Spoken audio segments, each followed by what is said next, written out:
आप थोड़ा बता सकते हो हमें शुरुआत से, बचपन के बारे में, एक्टिविज्म शुरू करने से पहले के जीवन के बारे में? तो मेरा जो बचपन है ना, आम बच्चों की तरह मेरा बचपन नहीं रहा। और बचपन कहने से मैं दूसरे बच्चों को देखती हूँ तो थोड़ा ईर्ष्या होता है। ईर्ष्या इसलिए होता है कि दूसरे बच्चों को मैं देखती हूँ कि उनके माँ बाप उनको स्कूल जाने के पहले तैयार कर रहे हैं, और स्कूल से लौटने के बाद फिर उनसे पूछते हैं कि तुम आज क्या पढ़ाई हुआ, होमवर्क क्या मिला हुआ है। तो वो गार्जियन उनके पीछे रहते हैं। तो मुझको लगता है कि काश कि मुझको भी इस तरह का मतलब जिंदगी बचपन में मिले रहता है। मुझको अभी भी याद आता है, मैं ढूंढते रहती हूँ कि उस समय कितने हमारे गांव में पढ़े लिखे लोग थे। तो मुझको 2-3 परिवार याद आता है कि हाँ, 2-3 परिवार उस समय पढ़े लिखे थे, लेकिन उन लोगों की स्थिति अच्छी थी। लेकिन हमारे माँ बाप लोगों की स्थिति मतलब किसान के रूप में बहुत अच्छी थी। असली बहुत अच्छी थी कि हमारे माँ बाप के पास उनका जो पैतृक जमीन था वो काफी था।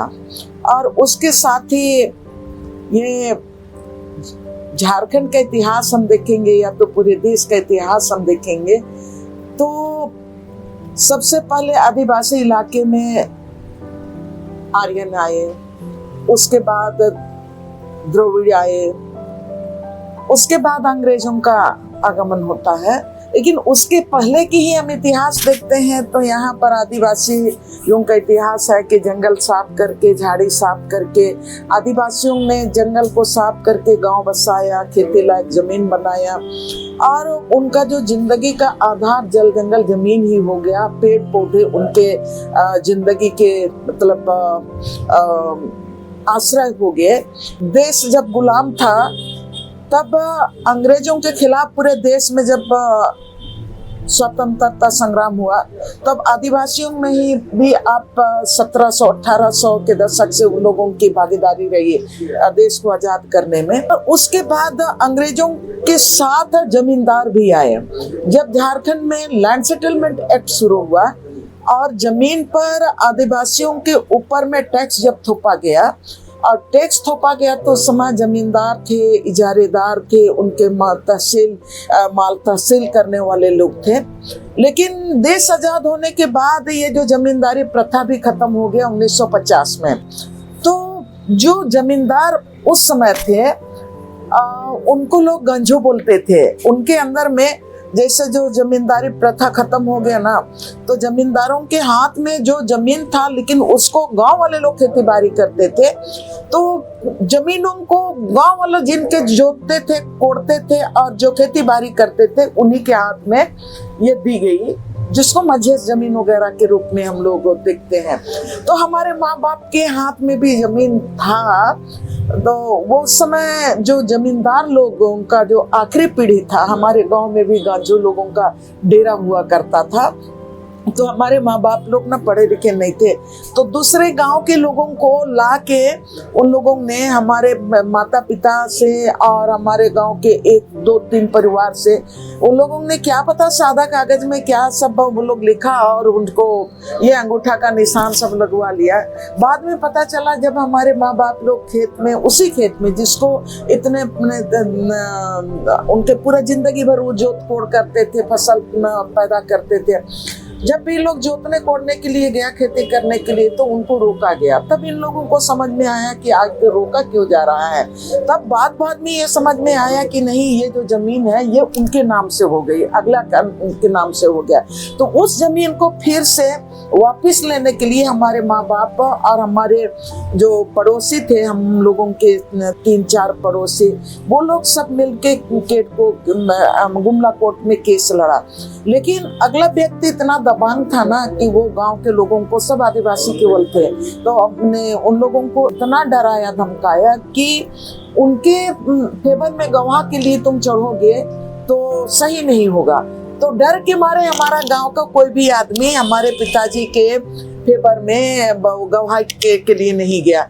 तो हमारे माँ बाप केस हार गए तो हमारे माँ बाप जितना बाकी जो जमीन था ना वो सब मोर्गेज कर दिए केस लड़ने के लिए। अपना पशुधन थे, बैल थे, बकरे थे, भैंस थे, सब कुछ बिक गया और हमारे घर में कुछ भी नहीं था। एक तो केस भी हार गए और जमीन को मतलब सब मोर्गेज हो गया और जीने खाने के लिए कुछ नहीं था। तब मैं उस समय तीसरा क्लास में थी। तब मैं हमारी माँ और मेरा 3 बड़े भाई हमारे थे, सब मिजला भाई और हमारी माँ मेड सर्वेंट करने के लिए इसी रांची शहर में आए।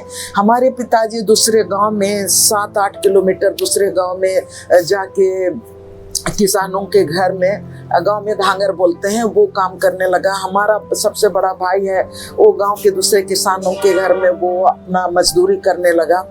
अब तीसरा नंबर का भाई और मैं केवल घर में थी और वो जो हम दोनों के पास खाने पीने के लिए कुछ भी नहीं था। हाँ, मेरी माँ यहाँ काम करती थी, हमारा मिजला भाई पढ़ाई छोड़ के कूली का काम करने लगा।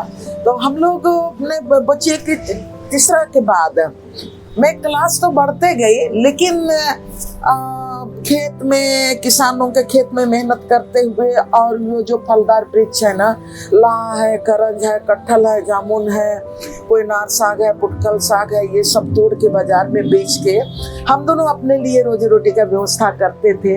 और हमारा गांव में जो सबसे बड़ा भाई था वो भी कुछ दिन समय के लिए तो पूरी तरह से मतलब किसानों के परिवार में ही रहता था। बाद में मतलब हम दोनों के साथ आके रहने लगा।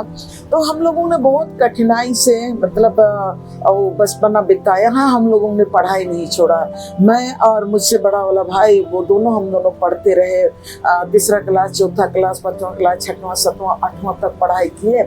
और उसके बाद फिर रांची शहर आए। रांची शहर आने के बाद 9वीं क्लास में हमारी एडमिशन हुई और यहाँ पुलिस चौकी था, ये सुजाता चौक में पुलिस टीओपी था, वहाँ पर मैं बर्तन धोती थी। और बर्तन धोने स्कूल जाने के पहले बर्तन धोती थी, स्कूल से लौटने के बाद बर्तन धोती थी।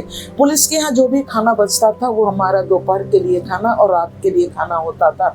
और उसके साथ ही अपना जो क्लास बढ़ते गया तो मैं यहाँ सामने पीपी कंपाउंड है, वहाँ पर कई मरवाड़ी का घर है, पंजाबी का घर है, उनके घर में मैं बर्तन धोने का काम मैंने करने लगी। और अपना पढ़ाई को मैं मैट्रिक तक कंटिन्यू करने की। तो मेरा बचपना इस तरह से चला। तो कभी खेलने का मौका नहीं मिला, कभी गुड्डा गुड्डी करने का मौका नहीं मिला, कभी बच्चों ने ऐसा जो गाइडलाइन मिलना चाहिए ना अपने परिवार में अपने माँ बाप से कि कैसा पढ़ना चाहिए, क्या करना चाहिए, कैसा लिखना चाहिए, इस चीज़ का मौका नहीं मिला।